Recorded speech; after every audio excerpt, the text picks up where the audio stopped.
con el doctor Rodolfo Martín Barbieri, quien es abogado egresado con mención de honor, primer promedio, asesor legal del Colegio Profesional Inmobiliario de la Ciudad Autónoma de Buenos Aires y otras instituciones, autor de diversos artículos y libros jurídicos publicados, expositor y disertante en distintos foros. Hoy hablaremos sobre locaciones y queremos hacer preguntas sobre cuestiones que suscitan dudas frecuentes. Doctor, buenas tardes. Buenas tardes. Quiero arrancar este cuestionario preguntándole, ¿para dar en locación hay que ser propietario del inmueble? No, esa es una duda frecuente. Lo que no hay que consignar es que la persona es propietario, se debe consignar que la persona es locador. Justamente lo que se está haciendo es un contrato de locación. Tiene que tener la tenencia para poder dar la tenencia, con lo cual lo que se necesita es tener esa tenencia. Un locatario tiene la tenencia, por ejemplo, y el locatario podría estar habilitado por contrato para subalquilar. Ahí tenemos un ejemplo típico donde se tiene la tenencia y no se tiene la propiedad. Hay una gama de supuestos donde podría suceder lo mismo, donde una persona podría estar perfectamente habilitada para dar en locación sin ser el propietario del inmueble. ¿Y en el caso del condominio? En el caso del condominio tenemos el supuesto justamente de una cosa que es parcialmente ajena. La persona es propietaria, pero propietaria en una cuota parte del inmueble. Lo que dice la ley al respecto es que allí para dar en locación decide la mayoría. Es decir, la mayoría es la que va a decidir si da o no da en locación. Y supongamos que haya un copropietario que no esté de acuerdo en locar, la opción que le queda es pedir la división del condominio. Uno solo no puede dar en locación. Le pregunto, doctor, ¿qué acreditaciones tiene que pedir el corredor al locador para saber que puede contratar? Bien, todos los ordenamientos locales en cuanto a leyes sobre corretaje disponen, como la ley nacional, lo mismo. Se tiene que asegurar el locador, o más o menos lo mismo, perdón, se tiene que asegurar el corredor de que la persona está habilitada para contratar. Es decir, si yo quiero hacer una compra-venta, es obvio que voy a pedir un título de propiedad y luego voy a pedir los certificados de dominio e inhibición del vendedor para ver si está habilitado. Pero para el caso de la locación no es un tema menor. Habitualmente el corredor pide certificados del inmueble dado en garantía y no pide certificados del inmueble donde se va a asentar la locación. Antes usted me preguntaba qué pasa con relación a quien tenga la tenencia y no sea propietario. Yo, contestando la pregunta, me refería a eso. Ahora lo voy a dar vuelta, esto lo voy a decir al revés. ¿Qué pasa si la persona es propietaria y no puede dar en locación? Por ejemplo, una hipoteca. Una hipoteca donde el acreedor hipotecario le prohíbe dar en locación. Si esa persona después alquila, esa locación le va a ser oponible al acreedor hipotecario en este caso, y el locatario podría llegar a verse privado de continuar en la ocupación del inmueble. Entonces fíjese que pedir un certificado de dominio sobre el inmueble acreditaría la existencia de la hipoteca. ¿Y si la propiedad tiene un usufructo vitalicio? Allí lo que hay que tomar en cuenta muchas veces también está la duda frecuente de hay un nudo propietario y hay un usufructuario. ¿Quién puede dar en locación? El único que puede dar en locación, como lo venimos diciendo, es el que tiene la tenencia. La tenencia la tiene el usufructuario y no la tiene el nudo propietario. Por lo tanto, el usufructuario será el que dé en locación. Pero lo que tenemos que tomar en cuenta, que ya sea que el usufructo sea vitalicio o esté sometido a un plazo, los actos que sobre el inmueble haga el usufructuario son, una vez que se haya extinguido el usufructo, inoponibles al nudo propietario. Es decir, si una señora mayor le donó la nuda propiedad a alguien y se quedó solamente con el usufructo del inmueble y lo da en locación y al poco tiempo de darlo en locación fallece, se extingue el contrato de locación también. Por eso en esos supuestos es muy importante recabar la conformidad previa del nudo propietario para el supuesto de que se extinga el usufructo por la causa que doy o por alguna otra durante la vigencia del contrato. Si en la locación de vivienda no posee garantía el locatario y ofrece pagar los 2 años por adelantado, ¿se puede cobrar? ¿No hay consecuencias? ¿En qué cambió la cuestión a partir del nuevo código? Esa es una pregunta muy común y muy frecuente, aparte que se dé ese supuesto en la práctica. Lo que pasa es que la legislación antes del Código Civil y Comercial lo prohibía expresamente como norma de orden público. Es más, disponía que para el caso de que así se hiciera, el locatario podía ir a la justicia y, aunque haya aceptado pagar todos los alquileres en forma anticipada, podría reclamar la devolución de las sumas pagadas en exceso, conforme a lo que marca la ley que solamente se le puede recabar al locatario de vivienda un mes por adelantado. Esta norma, al cambiar la legislación, al dictarse el nuevo Código Civil y Comercial, también cambia parcialmente, en el sentido de que ya no se establece que va a poder ir a la justicia para poder reclamar la devolución de lo dado en préstamo, pero dado en exceso, pero la doctrina coincide, le diría unánimemente, en que igualmente no hacía falta ponerlo, que está habilitado igual. Hay otra cuestión.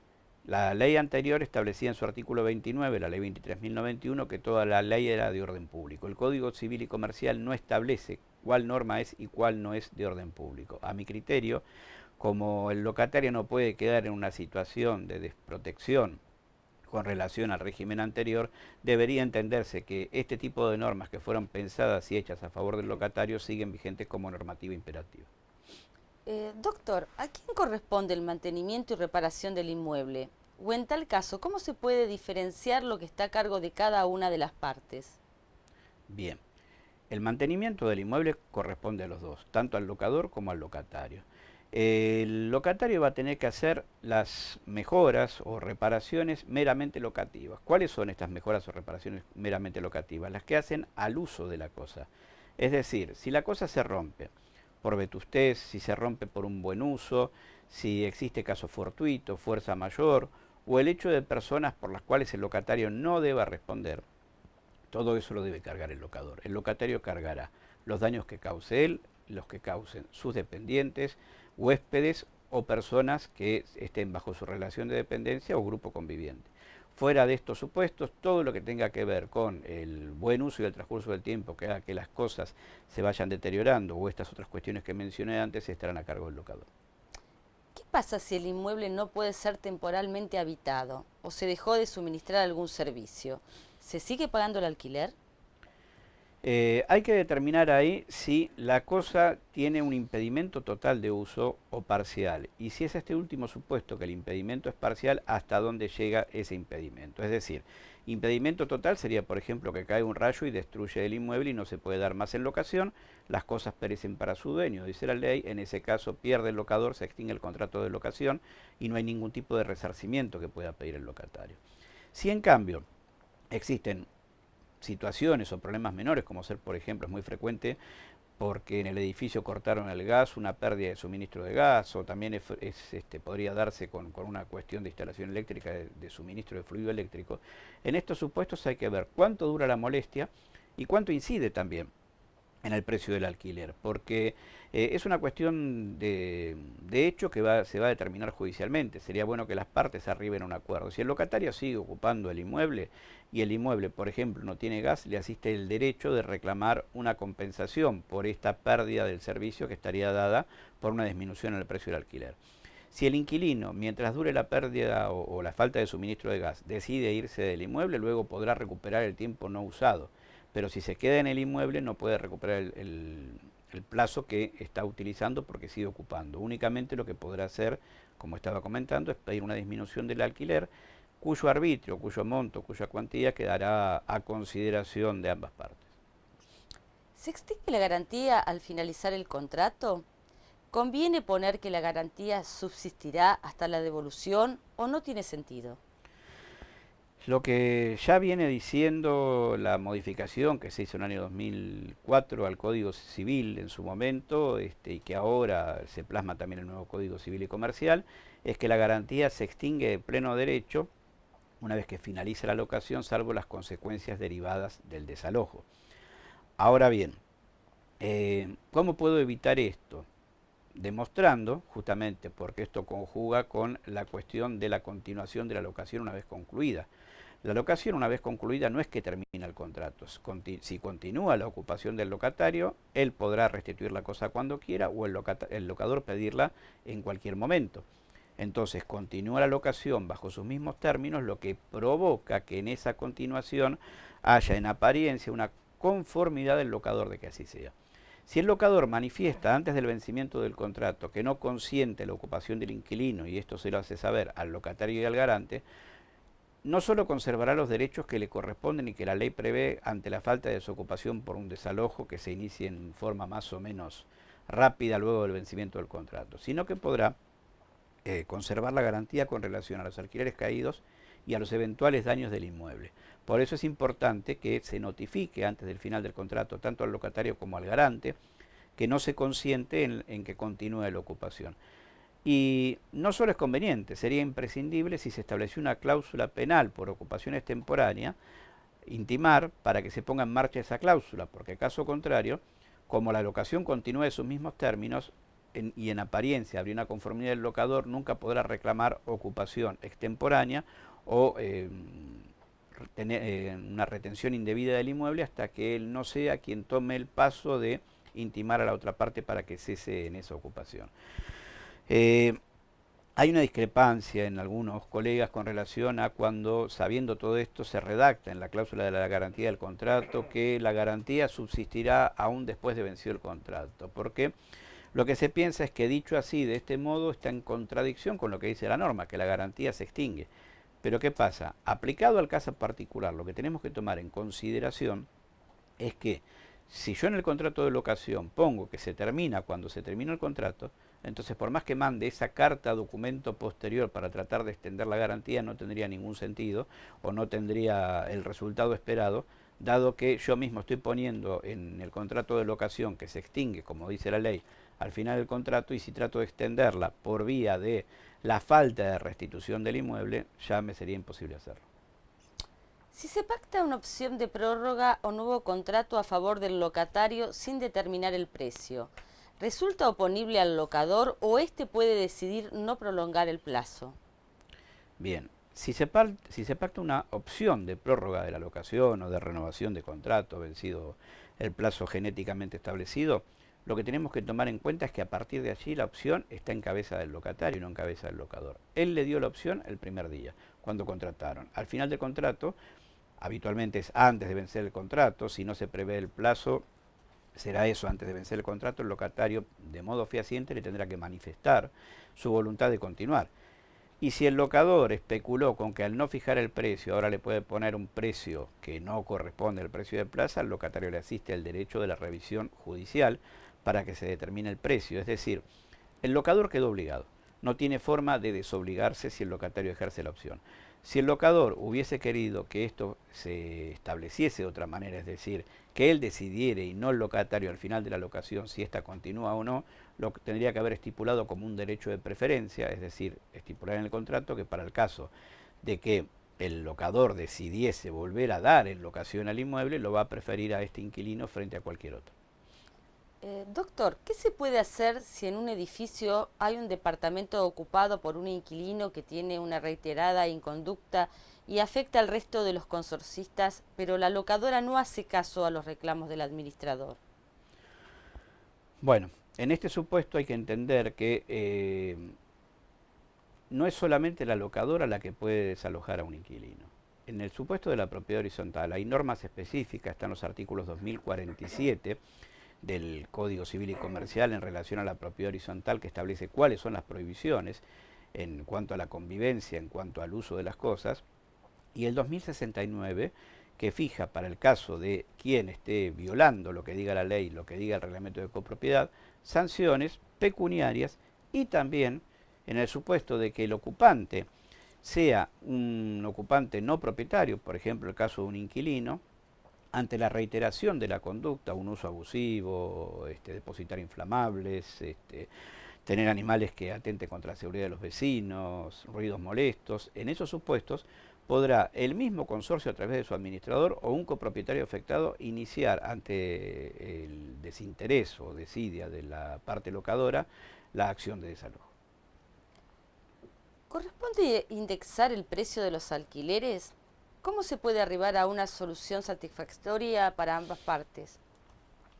Bien, la indexación estaba permitida con el régimen anterior de la ley 23.091 y si bien no fue derogada la norma, se entendió luego en el año 1991 con la ley de convertibilidad que al volverse económicamente al sistema nominalista ya no podía indexarse la locación. Con lo cual nos encontramos con el problema de que en épocas inflacionarias la incidencia de la inflación sobre la locación puede provocar que si fijamos un precio único para todo el contrato de cuotas iguales, el locatario probablemente termine pagando en un contrato, como es la locación, que se proyecta a largo plazo, que se proyecta en el tiempo, un monto significativamente inferior del valor de plaza que tenga ese contrato al final de la locación, al final del periodo. Por lo cual, las partes, si contratan en dólares, donde la incidencia de la inflación es menor, como ha pasado en la época de la convertibilidad, ven que queda salvaguardado mantener una estabilidad de precio de la locación.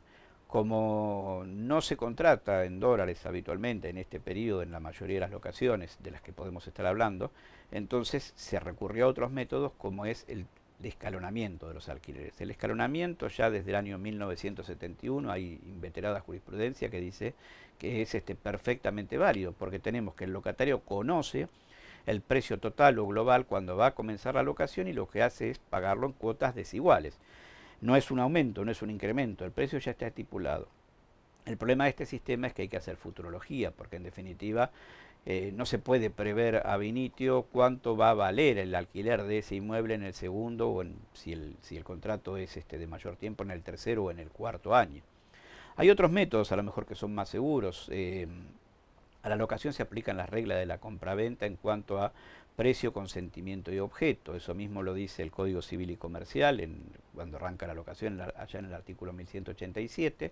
Y de ese modo podemos recurrir a un artículo que es de la compraventa, 1133, y que establece que el precio es determinado cuando las partes lo fijan, cuando lo hacen con relación a una cosa cierta o cuando dejan librado su fijación a un tercero. Es decir, si estamos en una explotación comercial, por ejemplo un café, es habitual ver que se puede fijar el precio en pocillos de café. Pero aún en una locación de vivienda podría llegar a establecerse que un tercero, luego de que se pacte el precio en el primer año, será quien diga cuál es el valor en el segundo año. Y en esa forma actualizar, es decir, llevar el precio al valor de plaza.